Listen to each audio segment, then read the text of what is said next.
Students were supposed to do their homework at detention, weren't allowed to use the internet to check personal email. But we all knew that ER and her crippling sciatica wouldn't be able to get up and see what we were actually doing.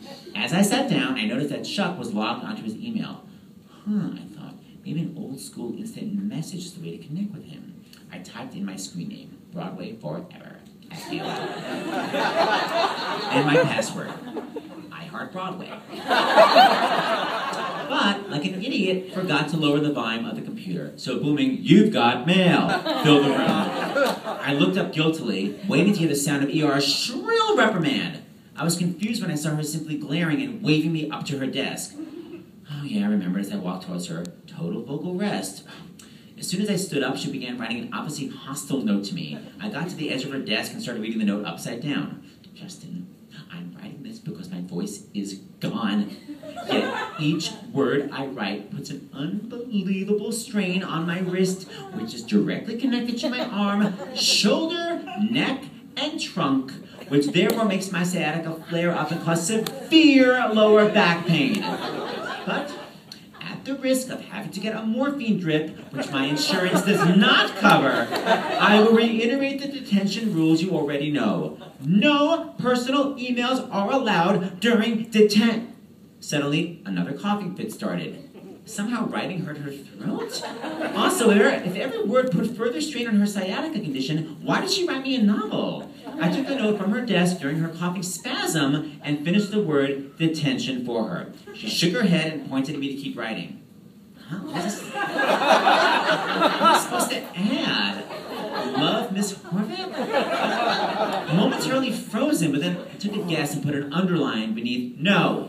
She nodded yes, but then shook her head no, which I took to mean you're on the right track, but not there yet. So I added 2 more lines underneath it. She nodded curtly, and I returned to my seat, immediately noticing that Chuck and Becky had been writing to each other the whole time I was with Miss Horvath.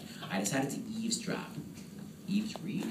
He wrote. "What time are you meeting me?" She wrote. "Not till after my dad goes to sleep. 11? Meeting? I thought they broke up. Rumor had it that Chuck had met some girl over the summer while he was in Europe with his folks. Becky's cell phone began to vibrate. She picked it up and whispered hello so Miss Horvath wouldn't hear. She murmured something, then hung up. That was Dad. His car's in the shop and he can't pick me up." "Excellent. Let's go out somewhere after detention. Look, I want to see you at a normal hour." "Are you crazy? He'll find out. I have to call a cab to take me right home." Come on, Becky. Is this going to go on till we graduate? It has to. I heard him say to Mom when they thought I was asleep that if he had to, he'd transfer me to an all-girls school. Sounds hot. Ha. He means St. Anne's boarding school. You won't be laughing when I'm 3 towns away. No, look, don't worry, Beck. If you're transferred, I'd go to St. Vincent's. But what about all our friends? And we won't get any real time alone together. My cousin goes there and said those nuns watch you like hawks. Wow, my eyes were killing me from reading his screen from my desk. I had to digest it all. So they were still together behind her father's back. It seemed kind of tenuous. If they broke up, then I'd have Chuck to myself. Well, let's just say I'd have more of an opportunity to get Chuck to myself. But I couldn't see myself ratting them out to her father just to give me an opening. Even I wasn't that devious. Besides, Spencer would have a field day describing the karma I'd get. Maybe I just needed to be patient and let nature take its course.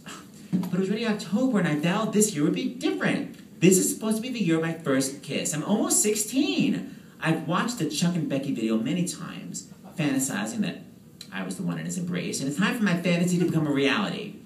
I let my mind wander. How cool would it be to date Chuck? If anyone made fun of us, I'd kick their butt. Also, I'd finally be in the popular group, and judging from what I've seen of his making out technique, my first kiss would be full of fireworks. Of course, I feel a little bad for Becky when their thing ends. She's actually a great girl. She's one of the few popular ones who's nice to everyone, even me. We're both in my favorite class together, theater, Natch. And we had a great time last week when we were teamed up together to work on stage kissing. P.S. It's really easy. If you're the guy, you put your lips to the side of the girl's face and turn her away from the audience so it looks like you're both going at it, but no lips actually touch. I sat there trying to figure out a way to get to Chuck without being directly responsible for their breakup. Every scenario ended with me getting some divine retribution that caused both mental and physical pain. Why did I ever let Spencer explain karma to me? Finally, I got it. I'd always been too scared to talk to him, but I realized I could ease myself into his life without having to actually walk up to him and start an awkward conversation. I knew his screen name from looking over his shoulder. I quickly typed, "Hi, Chuck. It's Justin." What's today's French homework? Forgot. Smiley face. Chuck looked shocked when it appeared on the screen. He angrily typed, Who are you? I quickly sent, look behind you. He turned back. Who are you? Guess it wasn't quite on his radar. I reminded him, I'm Justin. I'm in your French class. I kept staring at the screen. I added, I was in it last year too. No booming. Sort of got in trouble today for rapping. He finally started to type. Are you that kid barely wearing the towel in the YouTube video? It's not the image I wanted in his head, but at least he recognized me. Yes! Dude, do some crunches. Wasn't quite going as planned. Suddenly the bell rang. Chuck and Becky signed off and started walking out. Mother effer. Okay, literally mother effer. Okay, the good news was that I finally conversed with Chuck. Now I had to move to the next level and do it while actually talking. I got my coat on and started running out of the room. My mad dash caused me to bump into Miss Horvath's desk. Ow, my sciatica! She yelled raspily, which of course led her into a coughing fit. I had no time to wait around and read the angry note she was undoubtedly writing a rough draft of in her head. Aha! As I raced outside, I saw the loving couple on the front steps of the school. Uh-oh, I thought as I skidded to a stop. Once I reached them, what would I do? Even if I asked Chuck for the homework assignment again, I'd get the answer in 10 seconds. I needed a reason to hang out with them. I suddenly thought of one as I saw Becky pick up her cell phone and start dialing. Hey! I panted as I walked over. If either of you need a lift home, my mom's coming for me. Becky hung up her cell. That's sweet of you, Justin. She looked over at Chuck, who shook his head. And then she said, I don't think Chuck does because he lives right behind the school, but I'd love one. If you're sure your mom won't mind. not at all, I said, proud of my quick thinking. Thanks. Said Becky. Silence. I wanted to talk to Chuck, but I couldn't think of anything to say besides I love you. Hey, Becky, I said to prevent myself from declaring something that was perhaps too soon to say. Congrats on that A in advanced bio. I had to study so much for that test, my eyes still hurt. Really? I don't think it was that hard. Of course you didn't. You always get A's in bio, even on surprise quizzes. Maybe my father could adopt you so you can be the doctor in my family. She looked over at Chuck and brightened. Hey, Justin, want to practice for Mrs. Hall's class? Mrs. Hall was our theater teacher. I knew immediately what she meant. Sure.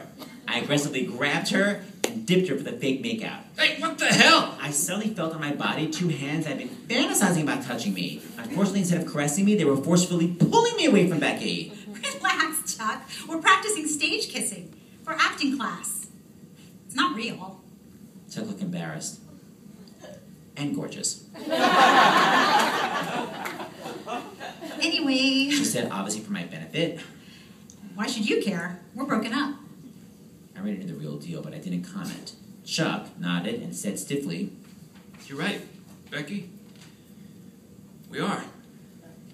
if that was his version of convincing, maybe he was the one who needed acting class. Okay, Bex, so, I guess I'll see you when that report is due. Around 11. It didn't make any sense. But I knew what his clunky cover-up really meant. I was annoyed he was about to leave. My plan was not to wait here with Becky, but to get some quality time with Chuck.